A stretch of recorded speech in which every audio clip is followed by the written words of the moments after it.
Hello, everybody, and welcome back to the Omnia Performance Podcast. Tom here, Head of Performance Nutrition here at Omnia Performance, and I am joined this morning, as we are recording this, Thursday the 9th, 10 minutes past 10, about 35 degrees in Essex at the minute, Costa del Essex. Kieran, how are you, my man? Keeping well? All good, all good. Thankfully, not quite as hot over here in Wales. We've got a lovely western breeze, and it's not horrendous. I certainly can't complain. Excellent, my man. Now, look, if you're people who are listening to this podcast, if you're similar to me and like your sport, I feel like we are sport for choice at the moment. In July, we've obviously got the World Cup. We've had like T20 cricket. We've got Wimbledon. We've got Tour de France. We've got rugby championships going on. Like, there's loads of stuff kicking around. And look, we could talk about all of it, to be honest. But actually, we're going to talk about something that is a keen area of interest for myself, for Kieran, and for many of our athletes, and that is cycling. And specifically today, we're going to talk about the Tour de France, and we're actually going to kind of magpie a little bit and talk about some of the things that pros are doing, and it gets a lot of hype and a lot of media attention. Some of it is very marginal gains, but some of it is definitely things that the everyday athlete, our athletes, people who follow us, listen to us, can kind of take on board. And we're just going to kind of maybe go a little bit back and forth here and just look at some key areas of interest and things that you can potentially implement around your training, around your nutrition, and around your recovery as well. So, like, Kieran, I'm going to throw it over to you. Like, Tour de France, what about it kind of grabs your interest? Do you follow it, closely? Are you kind of magpieing anything from a kind of training or philosophy point of view when it comes to all things cycling and Tour de France, my man? I've got to be honest, it's probably one of my favourite sporting events that there is. I think the Grand Tour cycling in particular, and I think there's actually some solid numbers to back this up. I think it's the greatest sort of feat of endurance that there is really. The durability the riders show day in, day out, and particularly if you cycle yourself and you have a frame of reference for the sort of numbers they're putting out, it is just mind-boggling what they're doing. And if you've cycled particularly with a power meter and you understand the sort of numbers you're putting out, and then you listen to the commentators and you see what the pros are putting out for all day, it might be your hard 5 minute effort, and the pros are holding that for 6 hours. It is truly staggering, and cycling is obviously very different to running, where what other people are doing around you has a huge impact. So there's a much more of a team aspect to it than there is with, say, marathon running or something like that. You need your teammates, so it's a very exciting sport to watch. So if you're not watching, unfortunately, it's a little hard to follow for free in the UK these days. But I'm currently set up like a bit of a crypto trader. I've got my triple screen set up. I've got my main work. I've got Tour de France muted on one of them. I've got the stats on the other. So I've got a full battle station. So yes, following it closely at the moment, and very much enjoying it. Amazing, my man. And yeah, very similar. Like, I will have it on in the background, and I'll be scrambling around to kind of catch up with it later on in the day. And you're right about, if you've got a little bit of understanding, like if you've ever done, I don't know, an FTP test, or you've ever just, if you're into cycling, if you know your numbers. And it's the same, like when I go to watch like athletics and that, and you see, the 5K times, you see the 400 meter times, and then you kind of, look at it versus your own speed or pace or power, and it is absolutely mind-blowing. And particularly with things like the Grand Tour as well, it's not just doing it for one day, it's doing it multiple days back to back. The elevation this year, like the heat as Heat. well, is a huge factor. So obviously there's been a lot of coverage around around kind of the cooling side of things, and it does, I think, flag for me that, look, me talking here with my kind of nutrition hat on, is that I think there's still a bit of a quiet problem in the kind of endurance sport world, that I'm trying to bang the drum here, but often we see a lot of our athletes come to us, or just athletes within the kind of endurance space, who do have quite a lot of precision around their training. They can probably tell you their numbers. They can tell you, their FTP. They can tell you their power outputs. Or if they're a runner, they tell you their splits. They tell you their target times. They're very number driven, right? Whether it's kind of in training or in kind of outcome performance based. We see a lot of people kind of plan training blocks. We, obsessing over this kind of marginal gains in kind of aerodynamics or supplementations because the pros are doing this. But what I often still see is kind of left to chance or left a little bit kind of reactively is their fueling, is their nutrition, is what they're doing on a kind of meal by meal, day by day, week by week basis to support that training goal, to enhance that adaptation and support that recovery. Before I then just go off here and go in the weeds and bore people, like Kieran, as your experience, one as a coach and two as a pretty decent athlete, like I've seen the numbers you've put out on your bike. You've got, like a sub 40-minute 10K, I think, quite comfortably as a training run. What trends have you seen when people come to us as athletes when it comes to, fueling cycling, fueling running, gaining an understanding of their nutrition, and what gaps do you see? I think almost guaranteed the single first thing that will change for most people is the fueling aspect. In that we can almost guarantee when somebody works with us, they're probably not fueling the active part of their day enough. And we've spoken about this at length before in terms of even somebody who say is a little overweight, they want to drop some body fat, for example. You might look at them on paper and think, well, they're not underfueling their training because clearly they've got some body fat to lose or something like that. But the window around training is so special for this opportunity to maximize your session, maximize the adaptations, and people aren't taking advantage of it enough. And I saw that even in myself. So I've competed in weight class sports my entire life, powerlifting, boxing, and I've kept my weight very, very controlled since I was a teenager. I have an almost mathematical relationship with my weight. There's no emotion there whatsoever. It's just numbers in, numbers out, and I'll manipulate my body weight however I want. So I have a very good handle on these things. And even myself, you'll remember when you first introduced me to Hexus, Tom, I was drastically underfueling my sessions. Across the day, I was doing a good job, which is why my body weight was static, and I wasn't losing weight from all the running that I was doing. But I wasn't being strategic, and exactly as you mentioned about leaving it to chance, I wasn't doing anything really to maximize what I was sort of getting out of my training nutrition wise. I might have a bit of carbs before my session. I knew that I should have something afterwards, but I really wasn't focused on the numbers. And if you remember that very, very first session, it was an interval session on the bike. And I went out after having followed the Hex's recommendations. And it was like I had a new set of legs. I basically just added 20 watts to my interval averages. And this is what I've been saying to everybody who comes on board since, particularly because there's a bit of a trend of low carb dieting or things like carnivore making the rounds again in the trends. And if people are reluctant to push high carb fueling or just to give it a go, I often advise people just try it once, literally just try it for one session, because it's not like some of these supplements where you need saturation or you need to do it for a while. It can have a night and day difference in just one session. And I find that if you do that on a hard session, you get a convert straight away. They feel so strong, they feel so fresh, and the difference it makes on not just your performance in the session but your recovery afterwards is phenomenal. Yeah. I've really noticed that in myself. I've got my own cycling coach, and one of the things he said to me is that he's been quite surprised that at no point have I been missing targets throughout the week. We've put some pretty hard training weeks together and a lot of strength training included in there. And at no point have I missed targets in some of the later sessions of the week where, at that point I'm already two interval sessions deep or maybe two strength sessions and some hard training. And, come Thursday, legs are pretty tired. But because I've been so diligent with fueling, actually I'm continuing to perform really well in the back end of the week. So I think people over obsess about perhaps total daily intake and perhaps forget to consider what they're doing pre and post training, during training, and that's where apps like Hexis and a little bit of knowledge from people like yourself come in.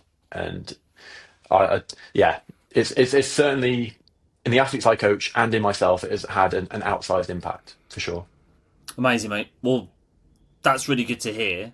And I think, again, just looking at kind of trends and practices over the past kind of 5 or 6 years in my work is that like chronic underfueling can show up in a number of different ways. I often see it in terms of like, flat or kind of plateaued performance. I see people kind of, poor recovery.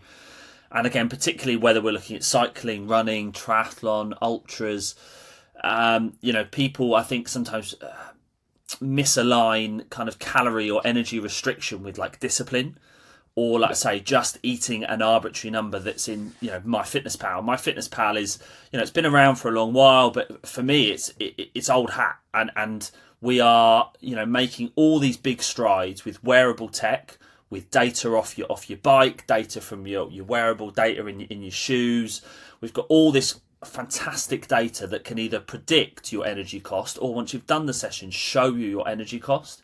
And from a nutrition point of view, then just having a static target, you can then unintentionally, it's no fault of anybody's, but you are unintentionally either over fueling or under fueling that day, and that can have a compounding effect.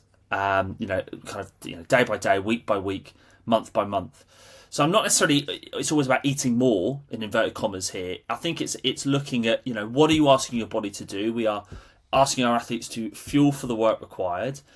And yes, we are big advocates of using something like Hexis, even just to give you that prescription for the day. Like, even if you're not somebody who wants to track their food, just by taking your Training Peaks data.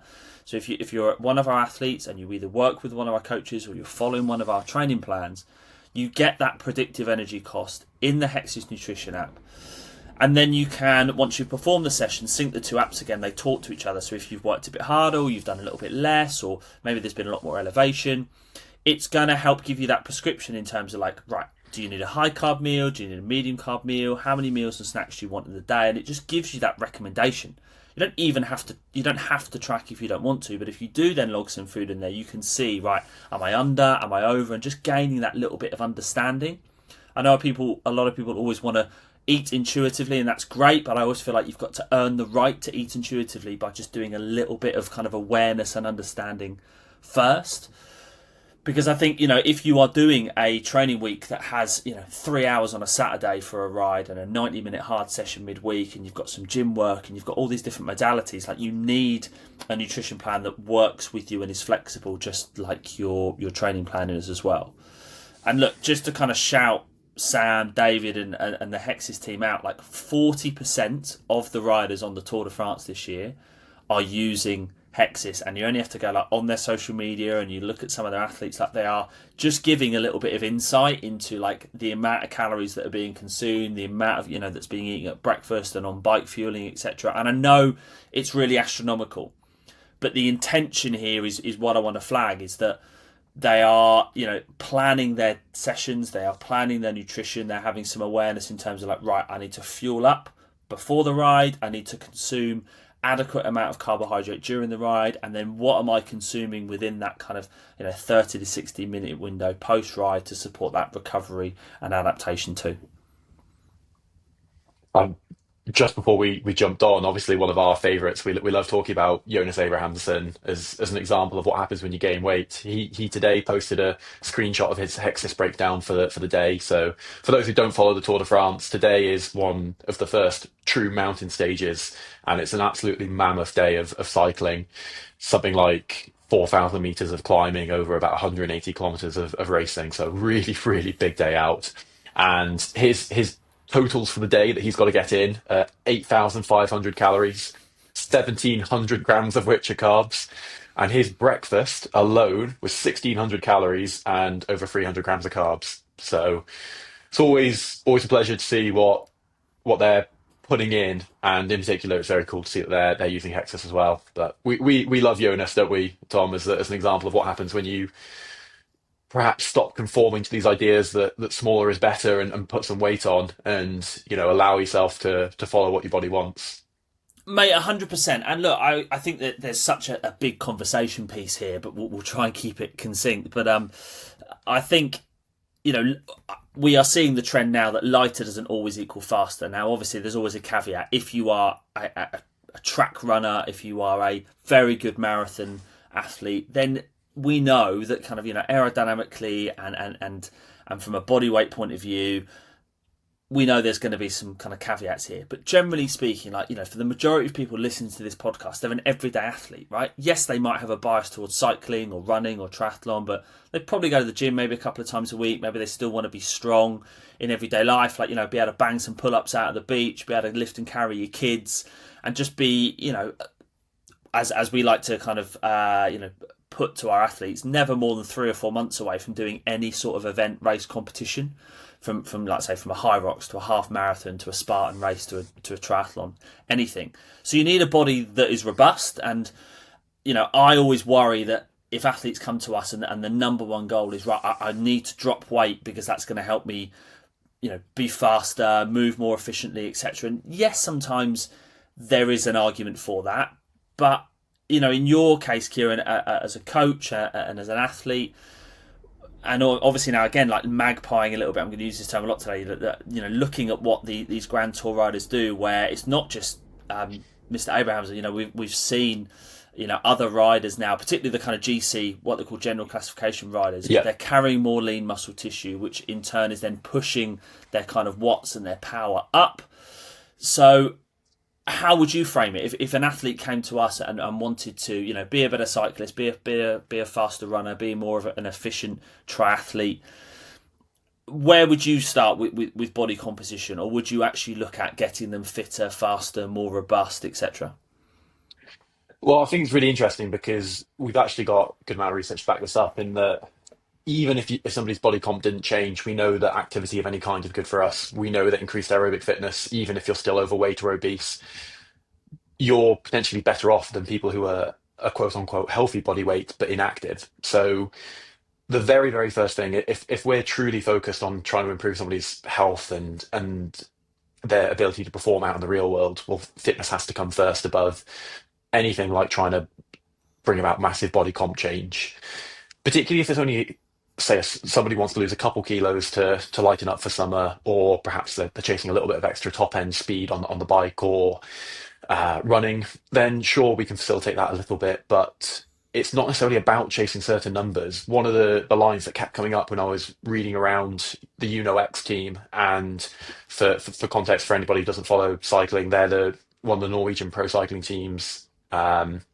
Is who Jonas Abrahamsen rides for, and a few other sort of bigger than average cyclists. And one of the things that keeps coming up is this idea of chasing watts, not kilograms, because what they were finding was that gaining muscle had such an outlandish impact on the power they were putting out that it was actually offsetting the weight gain, and their power to weight still went up. So even though they were gaining weight, you would think that that hurt their power to weight ratio, which is of course so important in a sport like cycling. Actually, their power to weight ratio was improving from muscle gain because the power output was so much greater. One of the things we were seeing was sort of like 50% increase in top end power, like peak power going from 900 to 1500 watts, which is absolutely huge. And it more than offsets the weight gained.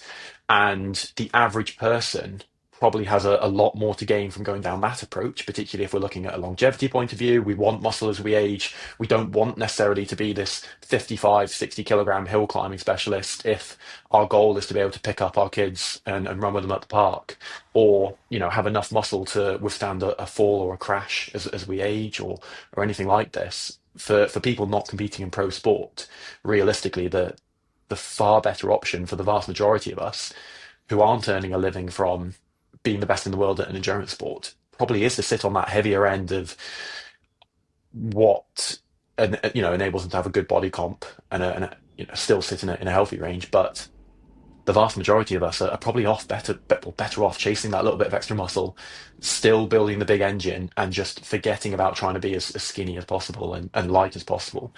In particular, female athletes, where for years and years the push to be small and skinny has been there, and we've seen the negative impacts of RED just being so prevalent in female endurance athletes, the impact of stress fractures and injury, and how that holds people back, not just at the pro level. We have so many former sort of female athletes who are perhaps like high school level, or perhaps they ran for their university or something like that, and the amount of them who have suffered from REDs throughout their early career, or they've picked up stress fractures or something, even at just quite low levels in endurance sports. It's far, far more prevalent than people might realize. And by letting go of this idea of smaller is better, well, actually, they're not only are they going to be healthier, they probably are going to perform better. And that's something we see quite a lot when people join us, isn't it? Even we've got good data from our Hexas athletes that very often people are gaining weight, putting on some muscle, and performance in endurance. It's not a case of maintaining it, it's improving. As people are getting bigger and stronger and more muscular, I know you posted about your own numbers, Tom, like as you've obviously put on a bit of muscle recently, and running numbers haven't gone anywhere. They're still in a good place, aren't they? So there's a lot to be said for it, particularly for the everyday athlete. Mate, 100%. I couldn't agree more. And I think, yeah, power output is such a different metric to kind of chase and get after rather than just chasing an arbitrary number on a scale. And I think that's like health, longevity. The everyday athlete wants to be able to do this and do a variety of sports and disciplines, I think, to a decent level for a long period of time. But also, anybody who is semi-competitive, kind of good kind of age grouper. And look, I keep talking about age group now because like I turned 40 next year and I'm in a new age category. So it's like this whole nother kind of area of life in terms of like being in a different age category and being an age group athlete. I'm really excited to absorb. But like, again, for me, like the temptation is like lighter is faster. But no, it's not. Like fueled and strong and robust is faster. Particularly again when you are looking at, I think, longer duration events and being able to hold a pace for a long period of time. You want to be really efficient, really economical, and that comes from having a strong, robust body that is well fueled. Very, very simply. And you're right. We've got some fantastic data. I'm going to hope to try and share more of this as well over the kind of coming kind of weeks and months. Is where we've had a lot of our athletes come in, particularly males, in the kind of 80 to 95 kilogram body weight, where they've eaten at maintenance, but they've followed the fueling for the work required methodology. They've utilised Hexis, and actually they've leaned out unintentionally. And it's quite interesting because then I've gone and asked like the scientists behind Hexis, the big brains, and they're like, we don't really know why this is, but it's probably just down to a bit of efficiency, better fueling in session, slightly better adaptation, and the body just kind of loses a little bit of kind of unwanted adipose tissue, which is a phenomenal outcome for not intentionally. Rather than being in a deficit to try and lose weight, it's actually right. Be at maintenance, really turn up to train well fueled, and you will see phenomenal results. And let's say more enjoyment, better everyday energy, etc. Are there any other kind of benefits to someone who maybe is looking at Tour de France, all this noise around it? Cycling, I think, is having a little bit of a kind of second summer. I think the big cycling boom after lockdown has been and gone. Running's really front and centre at the moment, but I still think people are now thinking about, cycling looks quite cool. Obviously the weather in the UK is really good right now. People are maybe thinking about getting out. I think a lot more people are dipping their toe into triathlon. If you're someone who's like, I want to get into cycling, but I've never even sat on a Watt bike or a C2 bike, but pros, cons, where to start, if they still want to do a bit of running or gym work, is there a place for cycling in someone's program, do you think? Yeah, so this is something I'm really really passionate about because I've experienced firsthand the benefits to quite a outsized degree, really, and I think there is so much benefit to not just from an enjoyment point of view, and not feeling like you have to say no to sports that you enjoy or anything like that, but actually from a training standpoint and carryover standpoint to cross training, and in particular, a few years back, I cut my running volume down quite significantly. I was really struggling with overuse injuries in my ankles, and my ankle tendons just couldn't handle high volume running. And I'm going to inverted commas high because it was very, very low volume. I couldn't really get much above sort of 20, 25 kilometers a week, which for a quote unquote runner is very low. And I was putting in times that, quite frankly, I had no right to run on that kind of running volume. So 17:47 5K and a 37:10 10K off about 15 kilometers of running a week, Disgusting. which, yeah, so it's, it was over a 2 minute 10K PB. And the reason that came about was because I was bike racing. It was my first season of racing crits, which are sort of short, intense cycle circuit races. And I was also just at the time I was based in the beautiful Surrey Hills, and I didn't want to spend my time running. I wanted to get out on my bike, and I just wanted to explore what is basically the UK's cycling heaven of the Surrey Hills. The cycling culture is huge, and I was just following enjoyment, and the impact that had on my running was absolutely astronomical. And I've carried over that balance for the whole time now. So I run far, far less than people might imagine for the times that I'm putting in and for sort of like the results that I'm getting from running. And my own training is biased it's split pretty evenly between running and cycling at the moment. I'm pushing cycling quite hard still, and like I said, it's allowing me to explore and it's allowing me to perform well in running on an amount of volume that my body can handle. Because we're all different. We all handle things differently. We've all got our own unique injury history. I've just had such a long history of battering my ankles from things like long loaded marches in the army that actually, you know what, I don't need to be putting in crazy volume because it just hurts me. And ultimately, if I can get the same results by incorporating cycling, then why wouldn't I? And I think putting the sort of performance benefits aside, I think one of the things that when my own athletes have gotten into cycling have sort of pushed or like come back to me is just the fun aspect of obviously if you go out for a 90-minute run or a 2 hour run, that's a very significant time on feet. That's probably going to be quite fatiguing, particularly if this is your first training cycle pushing to those sort of durations. That's probably the biggest thing you're doing that day. Like a 2 hour run, it's going to take it out of you. Whereas a 2 hour bike ride, you could do that fasted before breakfast and not even feel it. And you could see so much of the country around you. The ability to get out and explore and do these really fun rides, have some forced time away from screens. Just it's a very social sport as well. So often you're doing this with people, with a club, with people around you. And it's just phenomenal for your mental health, for exploring the country. Um, in particular because as you get more accustomed on the bike, you can start to push what feels comfortable. A 3 or 4 hour ride is very casual for most people. It's the kind of thing that you can, as long as you're well fueled, you could do a 3 hour ride, 4 hour ride, and perform well in the gym the next day. Like it really doesn't take that much out of you compared to running. Whereas obviously for most people, that's probably a marathon, and we all know you're not hitting some high effort squats the day after a marathon. Whereas in cycling, you absolutely can. So the ability to get out there, explore the outdoors, have these long sessions, have it carry over to your running, and then still perform well in the gym the next day, it's just a no-brainer to me.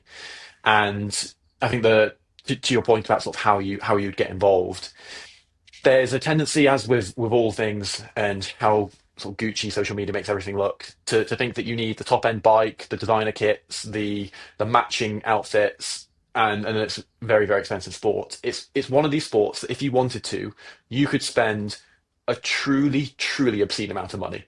It is absolutely staggering the cost of top end bikes, top end kit, and it's phenomenal. But you absolutely do not need it. So I've been cycling hard now for multiple years. My first three bikes were all secondhand, didn't spend much money on them at all. I only bought budget kit. Not only was I performing well outdoors, sure, I'm not going to win stage races, but I certainly overtake a lot of people out on the roads. I was enjoying it, and I did not need to spend much money in order to enjoy cycling. So don't be put off by the cost. Plenty of fantastic secondhand bikes out there. Plenty of budget brands like Van Rysel or some of the Decathlon kit. It's absolutely fantastic, very cheap, and the benefit that you'll find to your running if you're not a cyclist is very, very significant. Very interesting, mate. Very, very interesting, insightful. I've just put a very easy spin, but just a recovery kind of 150, 175 watt kind of 30, 45 minute spin in once a week, and it's really nice because not only I think does it help my legs recover a little bit better, but actually I feel really good afterwards. I feel energized, a nice bit of blood flow, like I say, rather than I see people go for what I call like recovery runs, and I'm like, no part of running is recovery. Like I say, Couldn't it's agree more. load, it's stress, particularly again we've all got external stresses as well. You know, work, kids, sleep, travel. Like for an athlete who is very conditioned and probably maybe does run every day, then yeah, they can probably go for a recovery run. Me at 90 kilograms going for a 30-minute run is just like I don't need it, but I could sit on a bike for 30 minutes, have my heart rate a little bit lower, flush my legs, low impact. Let's say a bit of a novel stimulus, bit of enjoyment. I really enjoy the kind of data, Training Peaks virtual side of stuff. And like I say, my energy is actually quite good after that session, which is how a recovery session should feel, right? You shouldn't feel kind of beaten up and worse off for it. Yeah, very cool, mate. Very, very nice. And I think, look, the next and the final point really for me until we wrap up here is then, look, if someone starts to get into cycling more and they start to do kind of bigger rides or longer rides, this is where, still, look, try and eat with intent. And I use those three words a lot with all our athletes, and just in terms of having that awareness and understanding of what you're asking your body to do. And yes, you don't have to knock back 1,600 calories worth of breakfast like the pros do, but still have something pre-ride, even if it's like just getting 30 grams of carbs in 30 minutes before you're up and out the door in the morning, or having time to have a little bit more of a kind of, snack, or even a full-blown meal before you're out the door. As soon as you're ticking over an hour, I'd think about, sipping on some liquid carbohydrates, or taking a gel, taking a Rice Krispie Square, banana, dried fruit, whatever you can tolerate. And look, on the bike, it's going to be easier to use a little bit more solid food, a little bit more real food if you want to, rather than using sports nutrition products. And then post-ride, I still think is a real opportunity where I still see a lot of people maybe just nail a protein shake, or maybe think about having a meal, but maybe there's a bit of admin in there. They've got to shower, they've got to pick the kids up, and suddenly that window of opportunity has gone. So trying to get, a high carb, around about, 1 gram of carbohydrate per kilogram of body weight, with kind of 20 to 40 grams of protein in, with some fluid as well if it's been a warm ride. So again, things like smoothies, chocolate milk can be a really good option to really kickstart that recovery process. That you haven't got to be dialed in like a pro. Like, you can if you want to know your numbers and get a better understanding. Use technology to help you do that. But equally, is having that intention in terms of, fueling up, keeping the tank fuel while you're exercising, and then having a go-to kind of recovery snack meal option afterwards. It's just going to help that whole, bookending that whole ride into a more enjoyable experience, an experience you can recover from, and, like I say, turn up the next day being able to train and have that repeatability, which is really important from a longevity and a goal point of view too. Yeah, I couldn't agree more, because one of the things I see as it's quite a big problem in cycling is this idea that just because you can do something doesn't mean that's the way that you should. And fueling on the lower end of recommendations is very, very common in cycling. There's a lot of the old and the bold who, well, in my day, we'd go out and maybe have one gel on a 3 hour ride, and you have your banana and a coffee, and that's all you need. And one of the things that I've noticed, in particular, because cycling is a sport that often starts early in the morning to avoid cars, is people very often don't have a big breakfast, or certainly they don't have enough before they start their ride. So they're already pretty depleted going into the ride. They are then not fueling enough on the bike itself. And in particular, if you're heavier, if you've got strength goals, or if you simply want to be able to put in a lot of hard efforts throughout the week, you need to be finishing that bike not as depleted as you will be if you don't take anything on. And I think in particular, where power meters are getting more common on lower end bikes and things like that, once you actually have these quantifiable numbers of your output on the bike, you start to realize very accurately, like, oh my God, this is a massive amount of work that I need to fuel. I'll routinely come back from a Saturday or Sunday ride, and it will be like the burn of that ride will be well over 2,000 calories. And I'm not talking about your wafty Strava estimated burn. It's gold standard power meter data. It's a very, very objective view of this is exactly the output based on the power that's going into the pedals. This is what was required to complete that ride. It is the gold standard in working out the energy cost of an activity, and it is staggering. My energy needs on a Saturday or Sunday long ride are very routinely 1,500 or 2,000 calories above my baseline.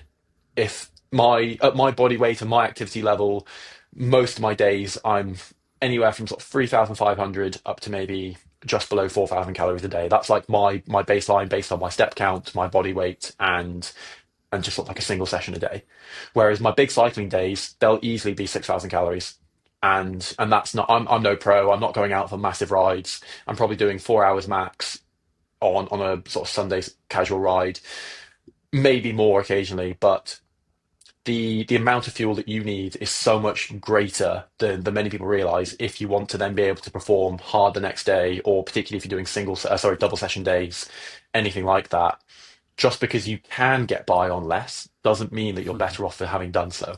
And that's something that I really wish the cycling community would pick up on, in that, yes, you can go and do a 2 hour ride with no fuel. You can. You will be absolutely fine. But it doesn't mean that that's optimal for then what comes the days after. And it's the same with your Sunday, for example. If you've got Sunday long ride and then Monday intervals or Monday strength session, why would you want to be going into that Monday essentially still depleted, essentially probably still in a calorie deficit from the output on Sunday? So yeah, take home message from me is, just because you can get by on less, why would you not want to be absolutely maximizing the benefit you can get, not just in that session, but in the days to come?